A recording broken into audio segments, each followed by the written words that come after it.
Hi, I'm Chris Hernandez from Houston Combat Photography, and I'm going to talk to you today about this beautiful Hasselblad 1600F that I got a couple of years ago at an antique shop north of Houston. I got this in this complete set with a 135mm zoom lens, with the standard 80mm portrait lens, with an additional film back that unfortunately is broken, with the original paperwork, with the original test photo that came with it, plus there's a certification tag from Japan Camera Inspection International that was with it. It had filters, it had the proprietary shutter release cable, it's got the flash adapter. The only thing that the kit was missing, it looks like it's missing 3 filters from one side. But it's just a beautiful set. I got it for effectively about 300 bucks. And online they sell for a whole lot more than that. But the thing is with this camera, so this was a very first of this series that Hasselblad made. I believe this is from about 1951. And the 1600F, as it turned out, they were really delicate. They were made by watchmakers, and they didn't last long because they just were not reliable. This one, when I got it, the shutter wasn't operating, and then I kept jacking with it, and eventually I got the shutter to function, but only if I held it upside down. And I kept working on it, and somehow I got it working, and now it's operating just fine. But what I have discovered with this camera is that there's gears that mesh the shutter cocking mechanism with the film advance, and the gears slip. And so what happens is I'm taking pictures with this 120 roll film. Usually the first several pictures in the roll are spaced fine, and then the gear starts slipping, and then I start getting big gaps. And then by the end of it, like the last roll I shot, I only got 9 photos, and I was supposed to get 12. So I've been kind of trying to figure out what am I going to do.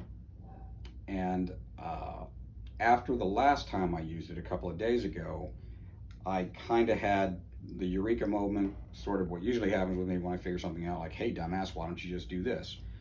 And I came up with an idea that I believe is going to work for me to be able to take every single picture and not have them get screwed up. So right now I've got the film loaded. I'm going to assume those of you who are Hasselblad fans know how to load film into the film back. If you want a video on that, let me know. But I've got the film loaded. I've got it set back here. If you look through this viewing port and look at the back of the backing paper, you can see it's set to number 1. I pull my dark slide, and now I'm ready to take the photo. In this case, I'm looking at the corner of my beautiful studio room, just simulating taking pictures with a test roll. This is just a sheet of film that I just use for testing film transport checking. And so let's say I'm taking my first picture. Okay, now what I should do is this. I should advance to cock the shutter, which will then allegedly move me exactly to frame number 2, and it's supposed to match up exactly. Well, what I'm going to do instead of that, because I'm worried about those gears slipping, is I'm going to put my dark slide back in. Very easy. Put the dark slide back in. Go back in. Then put the dark slide back in, and I'm going to detach the film back. With the dark slide in, you don't have to worry about exposing the film. It's just fine. I'm going to cock my shutter again, and then I'm going to open up this viewing port, fold up this little advance knob here, and I'm going to carefully advance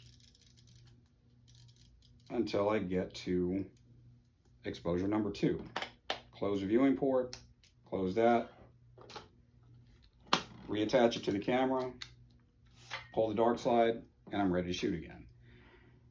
So obviously this slows you down a whole lot. You're already shooting film. When you shoot film, most of us, we're going really slow anyway, so who cares? It slows you down some, but it's aggravating to have to slow down so much, but what's even more aggravating than that is losing a bunch of film shots per film roll and wasting money. So if you do it this way, then you get to save that film, you get all 12 shots. Maybe it's a good thing that it slows you down, because when we're rushing is when we screw up. So take the extra time, do this. If you're having the same kind of problem on this camera that I am,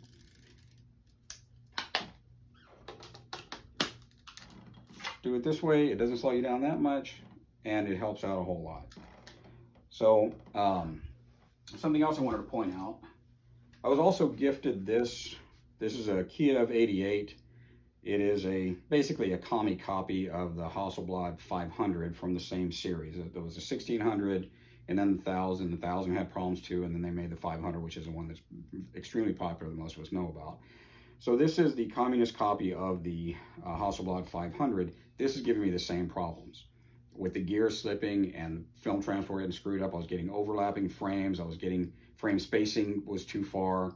So I'm going to do the exact same thing on here. I've already run the test roll through this one as well, and it worked just fine. So next time I shoot, I will be using this method, and everything seems like it should be fine.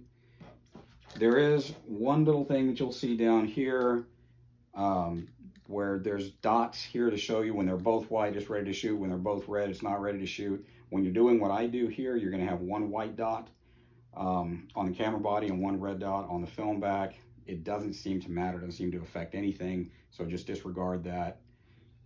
Do what I showed you to do, and you should have no problem getting all 12 shots per roll. So that's all I got for today. If you have any questions, let me know. Again, it's Chris Hernandez from Houston Combat Photography. See you next video.